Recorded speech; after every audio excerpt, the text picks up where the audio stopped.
Hey, Joe Walsh here. It is Independence Day week. We will talk about America all week this week when freedom returns at 5. Dan, and in for Amy this morning, originalist, colonialist.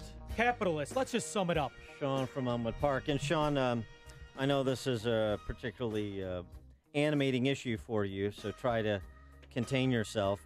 The question is, are we going to continue to celebrate the in the land of the blind, the one-eyed man is king philosophy on trade? 312-642-5600, turnkey.pro answer line, 64636DA, turnkey.pro text line. The Trump tariffs, are they imposing a cost on our trading partners? They certainly are. China's manufacturing growth, export orders contracted for a third consecutive month, the most in 2 years, according to reports. So China's paying a price. Canada issuing $12.5 billion of retaliatory tariffs over the weekend. But the U.S. is paying a price, too, including the little guy, right? Because this is about protecting, the tariffs are about protecting the little guy from the predatory overseas competitors like the Chinese. Well, a story out of Maine that memorialized in the Wall Street Journal, the Maine lobster industry.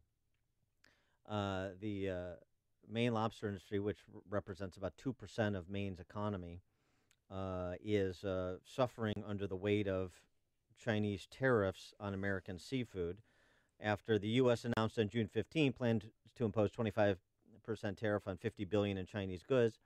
Beijing retaliated with 25% tariff on American seafood, farm products, and autos. On top of that 10 to 15% tariff China already imposed on U.S. and Canadian lobster. Meanwhile, the Chinese lowered the tariff on Canadian lobster to 7%. One CEO of a seafood dealer in Maine saying, I suspect that will virtually wipe out my company's Chinese sales, just to give you an example. So these are little guys, small business men and women, entrepreneurs that are the losers in the government game of picking winners and losers.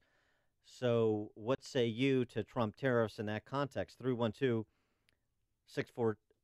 312-642-5600, turnkey.pro answer line, 64636DA, turnkey.pro text line. But isn't this always what happens when a few technocrats get to play with our macro economy? A few ideologues who pretend there's a we when we talk about the economy versus the private industries that participate in the economy? This is the false sense of a weaponized patriotism that gets people from the government to speak of Harley as if it was a state corporation. For more on this topic, we're pleased to be joined by Steve Moore, chief economist for the CNN, Wall Street Journal columnist. Steve, thanks for joining us. Happy Independence Day. Good morning, guys. Yeah, happy 4th to you, too. So what about that, the Journal story about the Maine lobster industry being hit, being, on the losing end of the Trump trade war, as it were, and where you think these stand, the battle for a lower tariff environment stands with all these retaliatory tariffs from our trading partners? Well, I'm in Rhode Island right now in Newport, so I just had lobster for lunch yesterday. So, we need to have a thriving lobster industry. That's for sure. Sure. Look, I think that this is, this is the early skirmishes that you're going to see. There are going to be some victims of this, but I do believe in the end that Trump is going to win. I think these other nations are going to have to make some concessions, and they should make concessions. Trump has I believe, the moral high ground here. We have lower tariffs than they do. And so we'll see. I mean, look, there's going to be some pain and adjustment here, but I think in the end, I talked with my buddy Larry Kudlow just on Friday about this, and he's convinced that they can get the Europeans and Canada and a little tougher with China to start to make some concessions to level the playing field, and that's all that Trump wants is a level playing field. Now, if you're for unilateral free trade and you just want America's markets to be open to anybody who wants to come in, that's one thing. But if you want trade deals that are reciprocal, we don't have them right now. We just don't have them. Well, I read your books for many years when I was at the Commodity Exchange, and I remember you used to be an Austrian economics expert who believed in unilateral free trade.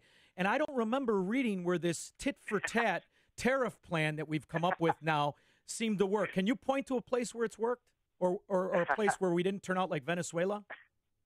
Boy, I hate when people use my own words against me. But touche. Look, I'm a free trade guy, and you need to get Art Laffer on your show, by the way, because he will say exactly what you just said, that you never use trade, as a weapon. But look, my feeling is the optimal outcome, right, is everybody has no tariffs. Now, you might say, well, we're better off if we don't impose tariffs, even if they impose tariffs on us.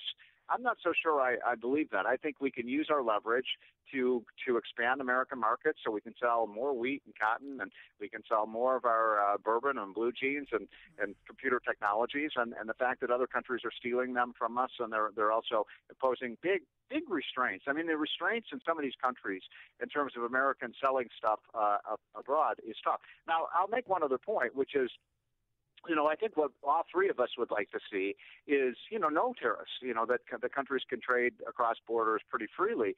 But, when I was over at the White House last week, some of the more protectionist folks over there, I won't mention any names, were saying, well, even if we had total free trade, the auto industry wouldn't be able to succeed, and therefore we have to protect them. I'm not for that. I think the steel tariffs are stupid. I think the auto tariffs are stupid. If you're going to impose a tariff on a country, impose just a uniform tariff on everything. You don't pick, industry winners and losers. And I think that's where Trump has made a big mistake because, just as I predicted on your show, 6 weeks ago, Dan, that the steel tariffs would be counterproductive, I think that's proving to be true. Yeah, we're actually losing more jobs as a result. No, there's no question. That's correct.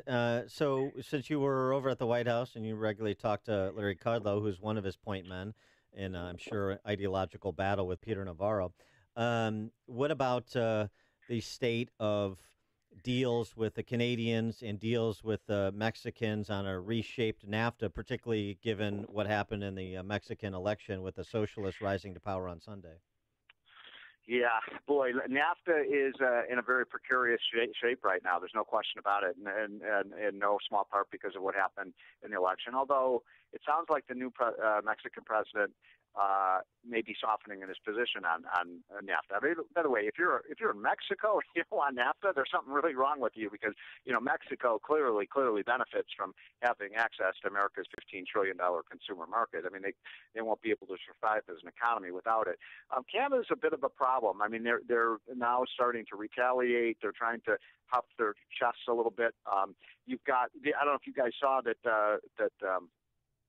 Trudeau's approval rating went way up when he kind of stood up to Trump. Right. And so I don't think they're very close right now, frankly, to getting a deal, and that would be unfortunate because I think NAFTA has been good for all three countries. And frankly, look, we have some minor disputes with Canada, like their 250% dairy tariffs and some of their price controls on our drugs and vaccines, but they're also fixable. I mean, it would be so easy for this to get done, but I don't think they're very close right now. And boy, I'm worried about Mexico because we'll see how this new president fares out. But if he turns into his idol when he was growing up was Che Guevara, so if he tries to adopt Che Guevara, Castro type of economics in Mexico, it will be a total disaster for that country and for us as well. Steve, listen, I'll stop pointing out the fact that Trump tariffs, to me, are the equivalent of telling somebody, stop beating your kid or I'll beat the hell out of mine.